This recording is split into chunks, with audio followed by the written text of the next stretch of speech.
त्याला कुठल्याही परिस्थितीमध्ये कोणी जे कोणी त्याच्यामध्ये असतील त्याला कुणाला सोडणार नाही. तर ते आता त्याचं भूमिपूजन झालं, भक्तनिवास मोठं होईल, येणारे सगळे आपले वारकरी आहेत या ठिकाणी सुरू होतं आहे. यापूर्वी देखील मी आळंदीला अनेक वेळा आलो. अगोदर आपण त्या महाद्वाराचं भूमिपूजन केलं आणि त्याचा फार मोठ्या प्रमाणावर आपण त्याला शासनाने गांभीर्याने घेतलंय. आता isakal.com आहे देशातील नंबर 1 ची मराठी न्यूज वेबसाईट. प्रत्येक अपडेटसाठी isakal.com ला नक्की भेट द्या.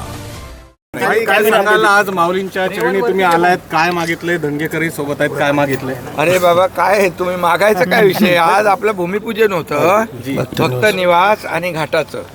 त्याचे पैसे मंजूर केले होते आपण.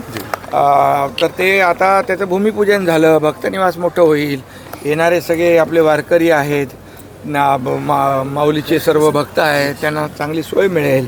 घाटाचं सुशोभीकरण होईल. घाटाचं आता थोडीशी इथे गैरसोय आहे, त्यामुळे इथं येणारे लाखो लोक आहेत. आता 15 तारखेपासून वारी सुरू होईल तुमची, 12 तारखेपासून. कार्तिकी 2 तारखेला आहे.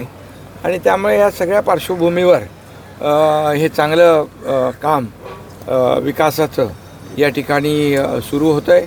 यापूर्वी देखील मी आळंदीला अनेक वेळा आलो. अगोदर आपण त्या महाद्वाराचं भूमिपूजन केलं, कलशारोहण झालं. त्यामुळे आळंदीमध्ये आल्यानंतर प्रत्येकाला एक मनाला एक समाधान आणि आपल्याला वाटतं आपल्या घरीच आलो आहे काय.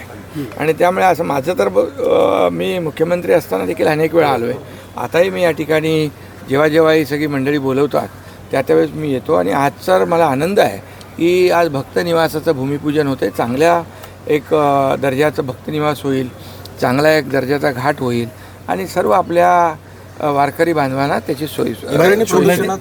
इंद्रायणी प्रदूषणावर देखील काम सुरू आहे आणि त्याचा फार मोठ्या प्रमाणावर आपण त्याला शासनाने गांभीर्याने घेतलं आहे. मुख्यमंत्री महोदयांच्या अध्यक्षतेखाली एक मोठं प्रेझेंटेशन देखील झालेलं आहे. आणि इंद्रायणी नदी स्वच्छ करणं हे प्रमुख आमचं काम आहे असं समजा. आणि प्रदूषणमुक्त इंद्रायणी नदी या ठिकाणी करण्यासाठी जे काही करावं लागेल ते आम्ही सर्व करू. साताऱ्याचं डॉक्टरचं प्रकरण संवेदनशील आहे, तिथं त्याला अरेस्ट केलेली आहे बिलकुल. आणि त्यामध्ये झालेला प्रकार दुर्दैवी आहे, दुर्भाग्यपूर्ण आहे आणि निंदाजनक आहे. त्याला कुठल्याही परिस्थितीमध्ये कोणी जे कोणी त्याच्यामध्ये असतील त्याला कुणाला सोडणार नाही. आणि बिलकुल कठोर सजा त्यांना होईल. प्रकरण फास्ट ट्रॅकवर होईल आणि लवकर त्याचा निकाल. दिल्ली भेटीची फारच चर्चा चालली आहे. तुमचे मित्र भेटले मला दिल्लीला सगळे पत्रकार. दंगेकर जी मागं आहेत त्यांना काय सांगणार आहेत तुम्ही? त्यांना काय सल्ला दिलाय समोरासमोर? या काही त्यांचं म्हणणं आहे की एकनाथ शिंदे साहेबांचा पाठिंबा आहे मला या सगळ्या गोष्टीसाठी, पुण्यामध्ये जे काही चालू आहे ते. मी त्यांना सांगितलंय महायुतीमध्ये आपल्याला दंगा करायचा नाही. पण ते जे करतायत त्याला पाठिंबा आहे का? नाही. अरे बाबा, आता तुम्ही सांगितलं ना मी त्यांना की आता तो विषय आता संपला आहे. आणि शेवटी बघा काय त्यांना ज्या काही गोष्टीची माहिती मिळाली त्याच्यावर ते बोलले. आता त्यांना सांगितलेलं आहे मी, शेवटी महायुती आपली आहे. महायुतीच्या माध्यमातून आपल्याला विरोधक जे आहेत विरोधकांच्या हातात कुठल्याही कोलीत द्यायचं नाही. सातत्याने बोलतात की भाजपच्या विरोधात बोलत नाही, पण जी वृत्ती आहे त्याच्या विरोधात बोलते, करप्शनच्या विरोधात बोलते. शनिवार वाड्यात आधार कार्ड बघूनच सोडण्यात यावं असं तर आनंद वेळकडून मागणी होती. आणि अन्यायाविरुद्ध लढणारा कार्यकर्ता आहे. महायुतीमध्ये त्यांनी केलं की भारतीय जनता पार्टीच्या विरुद्ध बिलकुल माझी भूमिका नाही. आणि आता जे काही प्रकरण सुरू होतं त्यावर देखील आता पडदा पडेल. आणि तुमचा पाठिंबा आशीर्वाद आहे भाई, त्याला आशीर्वाद आहे असं मला विषय संपेल. आता काय तुम्ही म्हणजे माझ्या तोंडातून काय काढायचं भाई? अजून एक शनिवार वाडा या ठिकाणी आता मागणी होती की आधार कार्ड बघून हिंदूंना सोडण्यात यावं.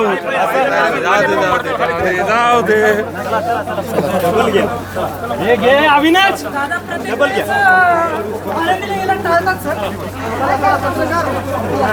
पुढे जाऊ, पुढे जा. महाराष्ट्रातील सर्व बातम्यांचे विश्वासार्ह व्यासपीठ.